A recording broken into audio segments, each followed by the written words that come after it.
ಮೊನ್ನೆ ಅಜ್ಜಿ ಊರಿಂದ ಮಾವಿನಕಾಯಿ ತಂದಿದ್ರು. ಅದನ್ನು ಹಣ್ಣಾಗಕ್ಕೆ ಇಟ್ಟಿದ್ವಿ. ಅದರಲ್ಲಿ ಕೆಲವೊಂದು ಕಾಯಿನ ಆರಿಸ್ಕೊಂಡು ಮಾವಿನಕಾಯಿ ಒಗ್ಗರಣೆ ಮಾಡೋಕ್ಕೆ ಹೇಳಿದೆ. ಅದಕ್ಕೆ ನಾನು ಮಾವಿನಕಾಯಿನ ಮಾತ್ರ ತೊಳೆದುಕೊಟ್ಟೆ. ಮುಂದಿನ ಕೆಲಸ ಎಲ್ಲ ಅಜ್ಜಿನೇ ಮಾಡಿದ್ರು. ಮಾವಿನಕಾಯಿ ಚಿಕ್ಕ ಚಿಕ್ಕದಾಗಿ ಹಚ್ಚಿಟ್ಕೊಳ್ಳಿ.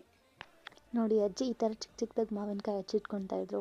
ಅವಾಗ ಕೇಳಿದೆ, ಸ್ವಲ್ಪ ಹಣ್ಣಿರೋ ಮಾವಿನಕಾಯಿನ ಹಾಕ್ಕೊಂಡ್ರೆ ಏನೂ ಆಗಲ್ವಾ ಅಂತ.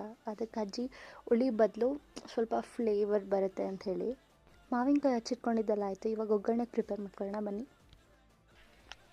ಇವಾಗ ಸ್ವಲ್ಪ ಸಾಸಿವೆ, ಮೆಂತ್ಯ ಮತ್ತು 7-8 ಮೆಣಸಿನ್ಕಾಯಿ ಹುರ್ಕೊಳ್ಳಿ. ಅಜ್ಜಿ ಸಾಸಿವೆ, ಮೆಣಸಿನ್ಕಾಯಿ ಮತ್ತು ಮೆಂತ್ಯನ ಹುರಿದಿದ್ದಾದ್ಮೇಲೆ ಎಣ್ಣೆನ ಕಾಯಕ್ಕಿಟ್ಟು ಹುರಿದಿದ್ದನ್ನು ಪುಡಿ ಮಾಡಿಕೊಂಡ್ರು. ಪುಡಿ ಮಾಡ್ಕೊಂಡಿದ್ದಾದಮೇಲೆ ಸೈಡಲ್ಲಿ ಕಾಯಕ್ಕಿಟ್ಟ ಎಣ್ಣೆಗೆ ಬೆಳ್ಳುಳ್ಳಿ, ಅರಿಶಿನ, ಉಪ್ಪು, ಖಾರದ ಪುಡಿ ಮತ್ತು ರುಬ್ಕೊಂಡಿದ್ದ ಪೌಡರ್ ಹಾಕಿ ಮಿಕ್ಸ್ ಮಾಡಿದ್ರು.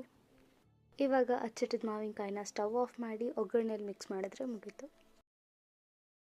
ಇವಾಗ ಉಪ್ಪು, ಹುಳಿ, ಖಾರ ಮತ್ತು ಸ್ವಲ್ಪ ಸಿಹಿ ತುಂಬಿರೋಂತಹ ಮಾವಿನಕಾಯಿ ಒಗ್ಗರಣೆ ರೆಡಿ ಆಯಿತು.